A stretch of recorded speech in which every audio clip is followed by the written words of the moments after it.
अस्सलाम वालेकुम नाजरीन। गुज़िश्ता रोज़ जो हमने कैंडिडेट की एनिमी प्रॉपर्टी के ताल्लुक से आपको खुलासा किए थे, उस पर बहुत सारे कमेंट्स आए हुए हैं और चंद लोगों ने बिलमुशाफा मिलकर भी उसका खुलासा तलब किया।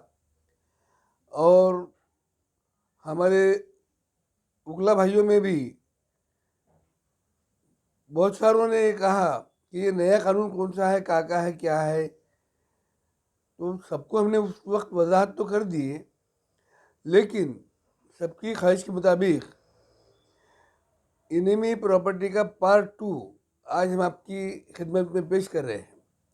जो लोगों को मुश्किलें पेश आई और जिन लोगों के कुछ सवालात हैं, उसके जवाब के ताल्लुक से और उसके खुलासा करने के लिए ये पार्ट 2 है।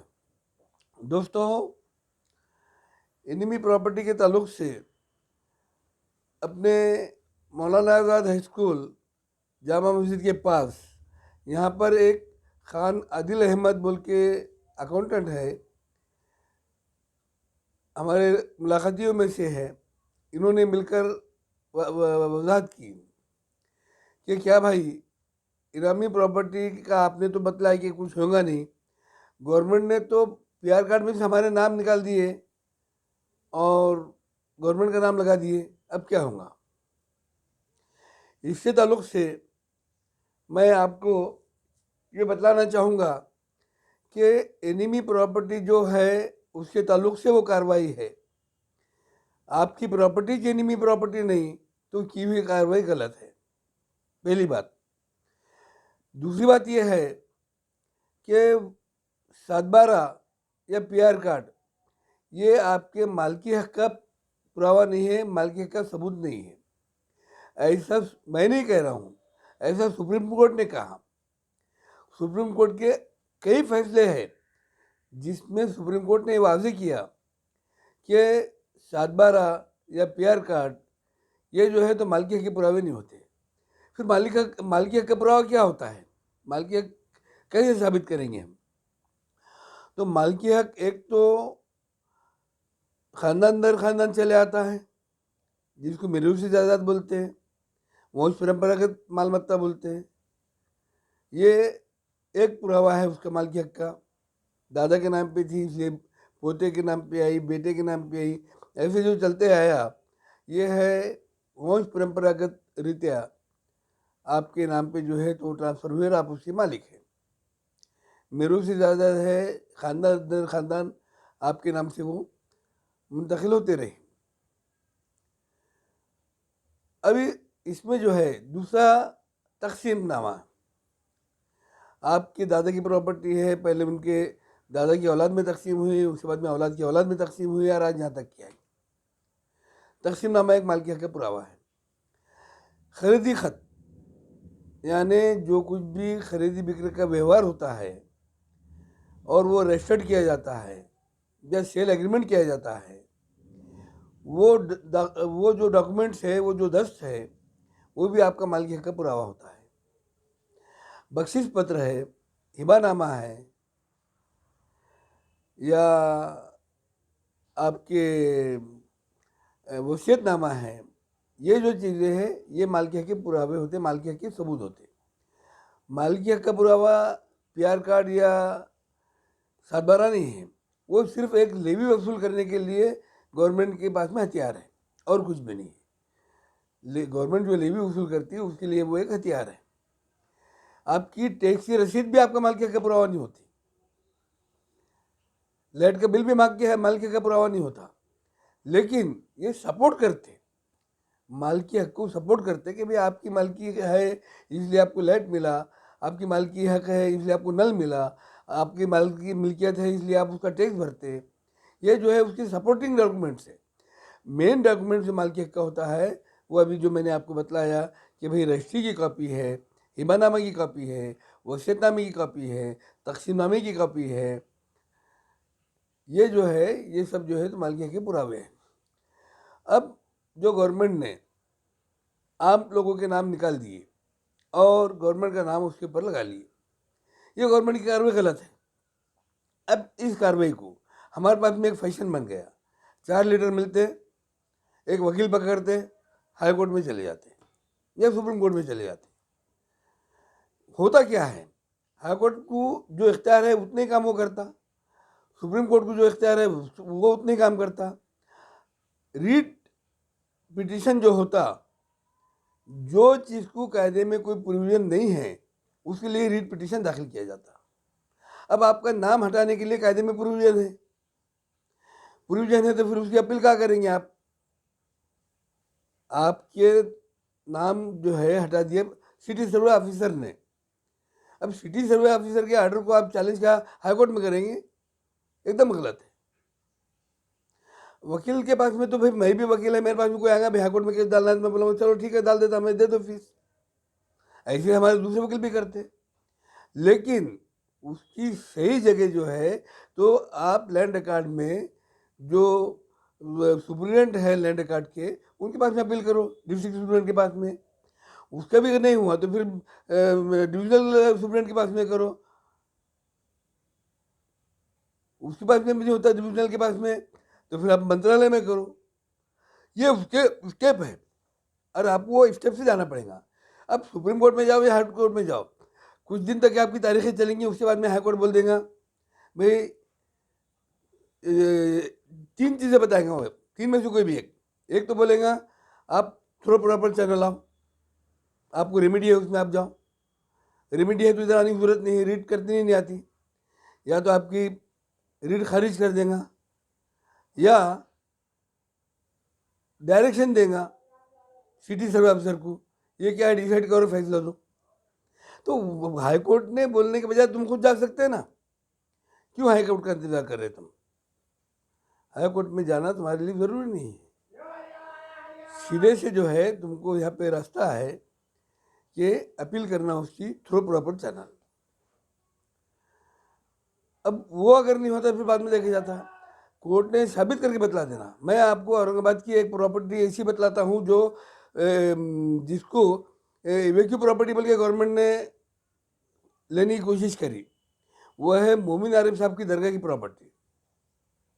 आप दौलताबाद जा रहे तो मोमिन आरिफ साहब की दरगाह के पास से लगे तो आपके टी पॉइंट तक के उधर पहाड़ी तक की पूरी ज़मीन जो है तो मोमिन आरिफ साहब की दरगाह की थी। ये प्रॉपर्टी खाली पड़ी, गवर्नमेंट को तो क्या है दांत कोर के जो है वो पेट भरना चाह रही, प्रॉपर्टी जितनी खुली दिख रही थी उसे बेच डाली, जितने इदारे थे वो बेच डाले।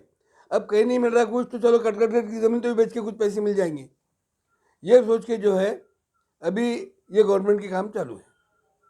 और उसके लिए उन्होंने एक कमेटी बनाई अमित शाह की जेर सदारत, और अमित शाह की जेर सदारत कमेटी जो बनी, वो कमेटी को यहाँ से रिपोर्ट देने वाले उनके जो लोग हैं वो है, उनके रिपोर्ट पे ये सब काम हो रहे।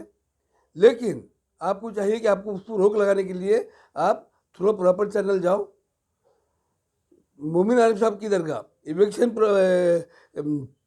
इवेक्यू प्रॉपर्टी बोल के डिक्लेयर करे। अभी इवेक्यू प्रॉपर्टी कौन सी होती?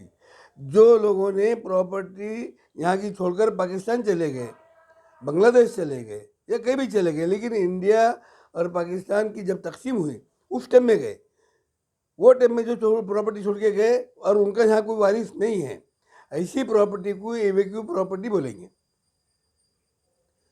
और उसी बुनियाद पर बरसों से गवर्नमेंट केस लड़ते आ रही। गवर्नमेंट ने वहाँ के आए हुए कुछ सिंधी लोगों को वो जगह दी थी, लेकिन आज तक कि उनको वो कब्जा नहीं दिया गया। करारपुरी की क्या बात कर रहे हैं आप? कटघट की क्या बात कर रहे हैं? वो प्रॉपर्टी जो खाली पड़ी हुई है, यहाँ तो सबके मकान बने हुए हैं, लेकिन कटघट गेट में सबके मकान बने हुए हैं, सब लोग रह रहे हैं, उनके कब्जे में है। वो जगह जिसपे किसी का कब्जा नहीं था, खाली पड़ी हुई थी, वो जगह पे भी कब्जा नहीं कर सके। कानून है, मजाक नहीं है। कानून के आगे गवर्नमेंट को भी जाना नहीं आता। हमारे हिंदुस्तान की आज़ादी के बाद डॉक्टर बाबा साहब अम्बेडकर ने जो घटना बनाई, उनके साथ की जो कमेटी के लोगों ने घटना बनाई, उस घटना के तहत जो कवानीन पहले से भी है और बाद में भी बने, अब ये कानून जो बना हुआ है ये है इवेक्यू प्रॉपर्टी का समझौता ये हिंदुस्तान पाकिस्तान से मिलके हुआ है। उसके बाद आपका जो एनिमी प्रॉपर्टी का मसला चल रहा, वो 1968 में बना कानून। ये कानून सब जो है तो घटना के दायरे में बने हुए हैं, घटना के बाहर नहीं बने हुए हैं। और इसके अंदर जो है कानून के तहत काम करने के बाद ही गवर्नमेंट तुमसे प्रॉपर्टी लेंगी, वरना तुम्हारी प्रॉपर्टी को गवर्नमेंट हाथ नहीं लगा सकती। आपको मालूम होना चाहिए कि अभी इसके पहले हमने निज़ाम के वारिस कौन और इसके आपके लेबर कॉलोनी की प्रॉपर्टी पे गवर्नमेंट कब्जा नहीं कर सकती, ये जो वीडियो डाले थे, उसके बाद लोगों में थोड़ी सी लोग जागरूक हुए, लोगों में जो है तो अवेयरनेस आया, बेदारी आई, और लोगों ने जो ज़रूरी कार्रवाई किए, तो आज तक वो रुका हुआ है और इंशाल्लाह रुका हुआ रहेगा।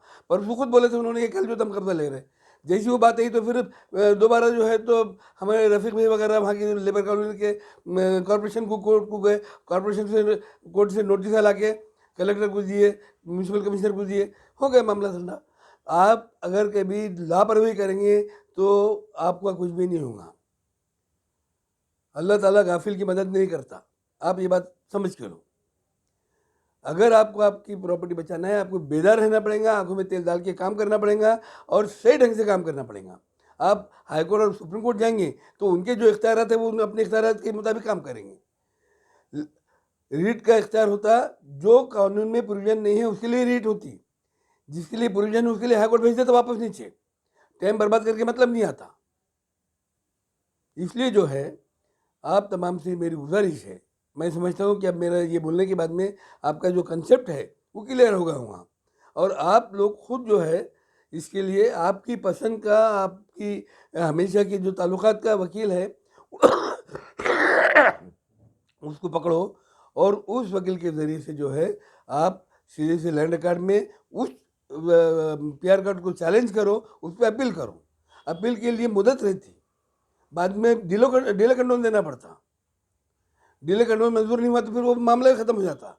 इसलिए मुदत के अंदर पहली फुर्सत में आपके पसंद के वकील को पकड़कर लैंड रिकॉर्ड डिस्ट्रिक्ट इंस्पेक्टर के पास में जो है आपकी appeal, district superintendent land record के पास में आपकी अपील दाखिल करो, और वहाँ अगर कभी खुदा न खास्ता आपके खिलाफ जाता है तो आप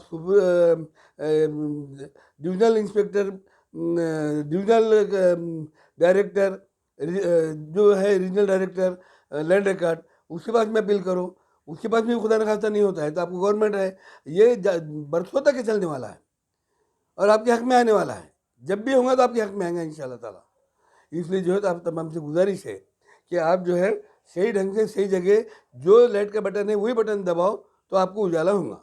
आप लाइट का बटन एक तरफ है, दूसरे बटन दबाते बैठ रहे तो आपको उजाला नहीं, आपको अंधेरे में रहना पड़ेगा। ये बात को समझो, और मैं समझता हूँ कि आपका जो कंसेप्ट है वो अब क्लियर होगा। इतना कहते हुए मैं आज का वीडियो यहाँ पर ख़त्म करता हूँ, और ये जो पार्ट 2 है हमारा, इसका कटकट रेट की प्रॉपर्टी जो है, एनिमी प्रॉपर्टी का कब्जा कैसे नहीं देना और कैसे उसको बचाना, इसलिए जो है ये यहाँ पे ये मसला ख़त्म करता हूँ। इसके बावजूद भी अगर कभी किसी को कोई ज़रूरत पड़ी, आप फ़ोन पे रब्ता कायम कर सकते हैं।